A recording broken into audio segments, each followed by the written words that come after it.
A comissão processante instaurada em relação à prefeita Suelen Rosim tem a segunda data de depoimentos das oitivas, arroladas pela defesa. O advogado Jefferson Daniel Machado falou com a gente sobre a questão depois do primeiro dia. Hoje já o procurador-geral Marcelo Castro prestou as informações. Se considerar a questão da linha, da estratégia, da defesa em relação aos fatos apontados na denúncia no primeiro dia, hoje a expectativa do ponto de vista do apontamento jurídico, o procurador-geral da Prefeitura, ele corrobora com, inclusive, a assessoria jurídica da própria Secretaria da Educação de ontem. Isso, exatamente. Na verdade, nós precisamos compreender que um julgamento, né, ele tem que sempre se basear sobre as provas existentes, especialmente sobre aquelas que constam dos autos, né? Narrativas sempre existirão, ainda mais nos dias de hoje, mas são tão somente narrativas, não podem ser utilizadas como apoio de decisões, como fundamentos de decisão. E nós temos uma estratégia muito clara, que é a estratégia da verdade, de cada vez mais, através das testemunhas que serão ouvidas, trazer a verdade aos autos, que é o local onde o julgador deve se apoiar para fazer o seu julgamento.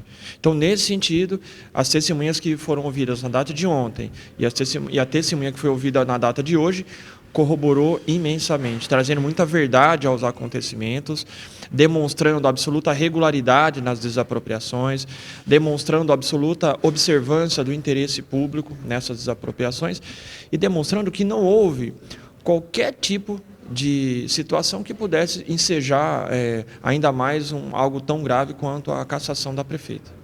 Que peso tem para a defesa a questão do apontamento de contraponto, por exemplo, de que a reunião de agosto de 2021, bastante comentada, se iniciou, segundo o que foi apontado pela denúncia, como um processo de compra. E depois a administração teria optado pela opção que existe na lei de desapropriação. Sim. A legislação, um dos princípios que regem a administração pública, nós sabemos, é o princípio da legalidade, talvez o mais importante deles, né? Então, o agente público ele deve agir dentro daquilo que a lei permite que ele faça. E a legislação tem um cardápio de opções, né, para que o gestor público possa desempenhar o papel dele da melhor forma possível, observando também outros princípios, como, por exemplo, o princípio da eficiência, né, da eficiência ali na gestão.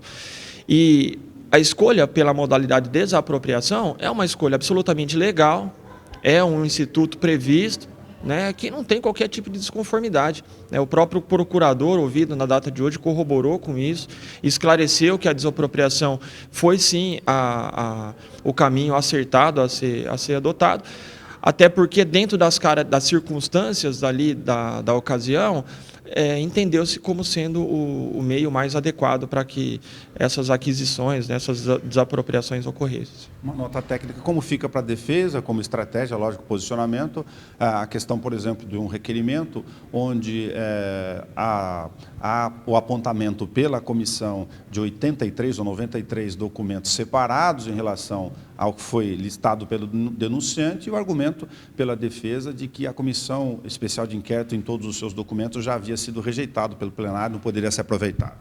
Nós mantemos com bastante veemência esse entendimento, né? Um relatório que foi produzido pela Casa, submetido ao plenário, que é soberano da própria Casa de Leis e já foi rejeitado, ele não pode, ao nosso ver, ser utilizado dentro de uma comissão processante, né?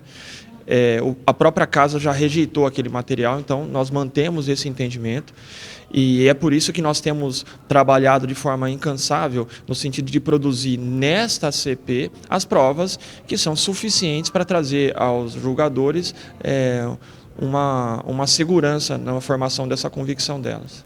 Por fim, é mais do senso comum a expectativa de que, por força de dois proprietários terem recorrido ao judiciário na vara da Fazenda Pública, porque não concordaram sequer com os valores que foram oferecidos no decreto da prefeita, a juíza, como se sabe, apontou a realização de um laudo pericial para ela ter um outro produto de prova. Se esse elemento pode ser trazido para a CP, ainda que próximo, se possível, dentro da data, se isso acontecer, e se isso vier, que peso teria isso pelo bem ou pelo mal para a defesa? Sim, com certeza, né?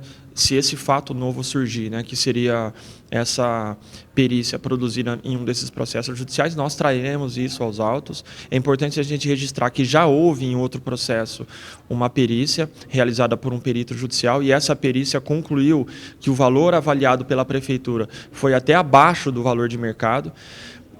E, obviamente, que nós também utilizaremos desse tipo de circunstância para utilizar para corroborar com as provas que nós temos produzido, né?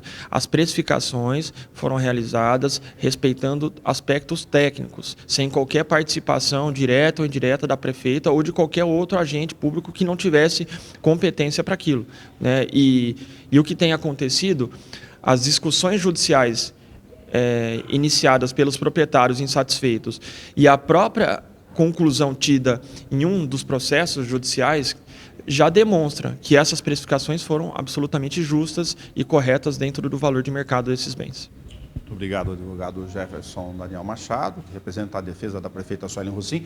Todos os depoimentos na íntegra para você acompanhar na página da TV Câmara no YouTube e assistir a hora que você quiser.